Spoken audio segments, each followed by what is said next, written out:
AP మధ్య కుంభకోణంలో Kasireddy Rajasekhar Reddy alias Raj KC రెడ్డిని విచారిస్తుంది సిట్. రాత్రి విజయవాడకు తీసుకొచ్చిన సిట్ అధికారులు ఇంకా విచారిస్తున్నారు. విచారణ ముగిసిన తర్వాత ఆయన్ను కోర్టుకు తరలించారు. వైద్య పరీక్షల అనంతరం మెజిస్ట్రేట్ ముందు హాజరుపరచనున్నారు. ఇక రాజ్ కేసీ రెడ్డి రాజశేఖర్ అనే పేరు మారు పేరు ఇక నకిలీ గుర్తింపు పత్రాలతో గోవా నుంచి ఇండిగో విమానంలో హైదరాబాద్ లో దిగారు. విమానాశ్రయంలో అప్పటికే మాటు వేసిన సిట్ అధికారులు పట్టుకున్నారు. అరెస్టు చేసినట్లు కుటుంబ సభ్యులకు సమాచారం ఇచ్చారు.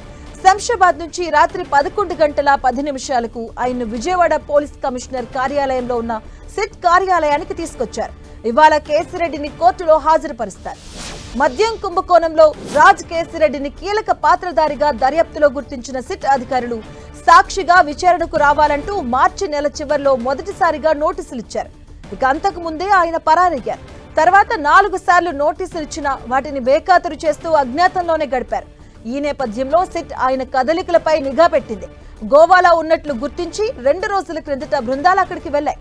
ఇక రాజ్ కేసిరెడ్డి తలదాచుకున్న ప్రదేశాన్ని కనిపెట్టాయి. దీన్ని పసిగట్టిన రాజ్ తాను సిట్ విచారణకు హాజరవుతానంటూ ఓ ఆడియో విడుదల చేశారు.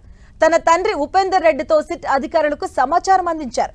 ఇలా చేస్తే తన ఆచూకీ కోసం వెతుకుతున్న బృందాలన్నీ వెనక్కి వెళ్లిపోతాయని, తాను మారు పేరుతో విదేశాలకు పారిపోవచ్చని స్కెచ్ వేసినట్లు సమాచారం. ఇక దీన్ని పసిగట్టిన సిట్ అధికారులు పక్కా ప్రణాళికతో రాజ్ కేసిరెడ్డిని పట్టుకున్నారు.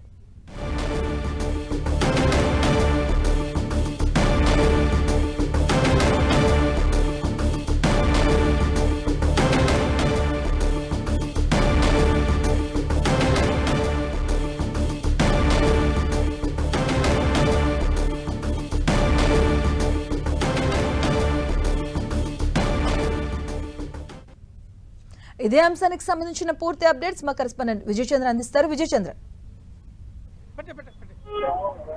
కేసిరెడ్డి రాజశేఖర్ రెడ్డిని సిట్ అధికారులు విజయవాడ సిపి కార్యాలయంలో ఆయనను విచారణ చేస్తా ఉన్నారు. సిపి కార్యాలయంలో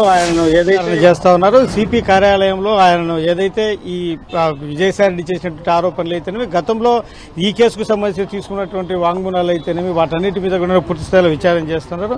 అయితే ఈ రోజు దీనికి సంబంధించినటువంటి వ్యవహారంలో విజయసాయి రెడ్డి చేసినటువంటి ఏదైతే ట్వీట్ ఏదైతే ఉందో దాని అది ఒక సెన్సేషనల్ గా మారిందని చెప్పొచ్చు. దీనికి సంబంధించి పూర్తి స్థాయిలో ఎవరెవరు ఉన్నారు దీని వెనక అనే దాన్ని లాగే ప్రయత్నం అయితే కనుక ఈ సిట్ అధికార యంత్రాంగం చేస్తూ ఉంది.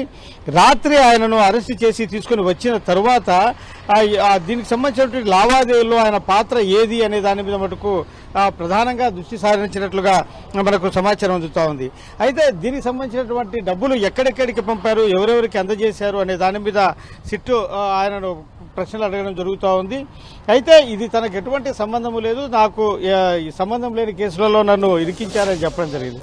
అయితే ఆయన పారిపోవడం వెనక, ఆయన తప్పించుకొని పారిపోవడం వెనక వీటన్నిటి మీద కూడాను వారు నువ్వు ఎందుకు పారిపోవాల్సి వచ్చింది, ఇంతకాలం నువ్వు ఎక్కడున్నావు, ఎవరెవరికి టచ్లో ఉన్నావు, వీటన్నిటిని కూడాను వారు విచారణ చేస్తూ ఉన్నారు.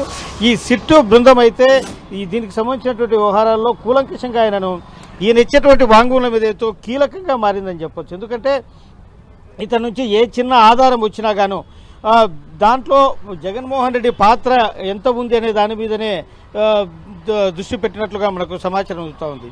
అయితే ఈరోజు విజయసాయి రెడ్డి చేసినటువంటి ట్వీట్ ఏదైతే ఉందో, ఏపీ లిక్కర్ స్కామ్లో నా పాత్ర విజిల్ బోయరు, తప్పించుకునేందుకే దొరికిన దొంగలు దొరకని దొంగలు నా పేరు లాగుతున్నారు, ఏ రూపాయి నేను ముట్టలేదు, లిక్కర్ దొంగలు బట్టలు సగమే విప్పారు, మిగిలిన వారి బట్టలు విప్పేందుకు నేను పూర్తిగా సహకరిస్తాను అని చెప్పేసి ఆయన చేసినటువంటి వ్యాఖ్యలు ఏదైతే ఉన్నాయో, ఆయన చేసిన ట్వీట్ ఏదైతే ఉందో అది చాలా ఇంపార్టెంట్గా చెప్పొచ్చు. ఎందుకంటే దీని వెనక ఇంకా ఎవరెవరు ఉన్నారు, ముఖ్యమైన వ్యక్తులు ఎవరెవరు ఉన్నారనే దాన్ని ఒక నర్మగర్భంగా విజయసాయి రెడ్డి చెప్పడం జరిగింది. ఎందుకంటే ఇదే కేసులో విజయసాయి రెడ్డి ఒక సాక్షిగా ఆయన రావడం జరిగింది. అంటే ఈ లిక్కర్కు సంబంధించినటువంటి పాలసీ మేకింగ్ సమయంలో ప్రైవేటు భక్తులు అంటే విజయసాయి రెడ్డి, కసిరెడ్డి రాజశేఖర్ రెడ్డి, ఇంకా కొంతమంది వైసీపీకి చెందినటువంటి నేతలు వీరందరూ కలిసి సమావేశం పెట్టుకున్నారని, ఆ సమావేశానికి తాను వెళ్లానని విజయసాయి రెడ్డి చెప్పారు. కానీ తనకు దీంట్లో ఎటువంటి పాత్ర లేదని చెప్పడం జరిగింది. అయితే ప్రైవేటు వ్యక్తులు, అధికారులు కాకుండా ప్రైవేటు వ్యక్తులు దీనికి సంబంధించినటువంటి ఈ పాలసీకి సంబంధించినటువంటి వ్యవహారాలను డిస్కస్ చేసి నిర్ణయాలు తీసుకోవడం ఏందనేది ప్రధానంగా ఒక చర్చనీయాంశంగా మారింది. ఈ నేపథ్యంలో దీనిని ప్రధానంగా పట్టుకొని కూపిలాగే ప్రయత్నం అయితే సిట్ అధికారులు చేస్తున్నారు. ప్రధానంగా దీంట్లో డబ్బులు చేతులు మారాయి. ఇవన్నీ కూడాను ఈ కేసిరెడ్డి రాజశేఖర రెడ్డి చేతుల మీదుగానే జరిగిందని చెప్పేసి విజయసాయి రెడ్డి చెప్పిన నేపథ్యము, ఆ తర్వాత విజయసాయి రెడ్డికి వ్యతిరేకంగా ఆయన వాయిస్ రికార్డింగ్ చేసినటువంటి ఈ వ్యవహారం, వీటన్నిటిని చూస్తే చాలా పీక్గా వెళ్ళిందని చెప్పొచ్చు. విజయసాయి రెడ్డి దీంట్లో ఇంకా సహకరిస్తానటువంటి ఆ ఆశాభావాన్ని కూడా సిట్ అధికార యంత్రాంగం చేస్తూ ఉంది. అయితే ఇప్పుడు ఈ కేసిరెడ్డి రాజశేఖర రెడ్డి ఎటువంటి వాంగ్మూలం ఇస్తారు, దీనికి సంబంధించినటువంటి ఆయన ఏ విధంగా ఆన్సర్లు చేస్తారనేది మటుకు చాలా ఇంపార్టెంట్ గా మారింది. కాబట్టి ఇతనిచ్చేటువంటి వాటిల్లో, ఇతనికి వేసేటువంటి క్వశ్చన్ లో 5 గంటలుగా ఆయన విచారణ కొనసాగుతుంది. అంటే ఏ ప్రశ్నలు ఆయన సంధిస్తూ ఉన్నారు అధికారులు, అలాగే ఈ అంశంలో ఇంకా ఎవరికైనా నోటీసులు ఇచ్చే అవకాశం ఉందా? ఎందుకంటే విజయసాయి రెడ్డి, శరత్ చంద్రారెడ్డి పేరును కూడా ఆయన మెన్షన్ చేయడం జరిగింది. ఈ శరత్ చంద్రారెడ్డి ఢిల్లీ లిక్కర్ స్కామ్ లో కూడా ఈయన జైల్లో ఉండడం జరిగింది.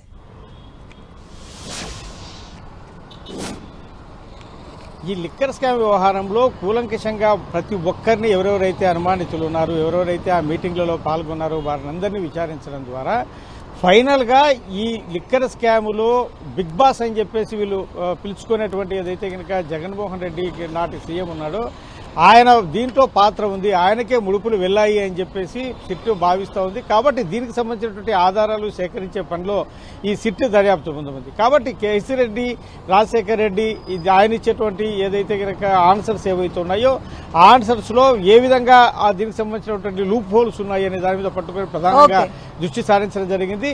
ఇవి అటు ఇటు తిరిగి ఖచ్చితంగా ఆ జగన్మోహన్ రెడ్డికి వద్దకే వెళ్లేటువంటి అవకాశాలు అయితే ఖచ్చితంగా ఉన్నాయని చెప్పారు. Thank you Vijayachandra.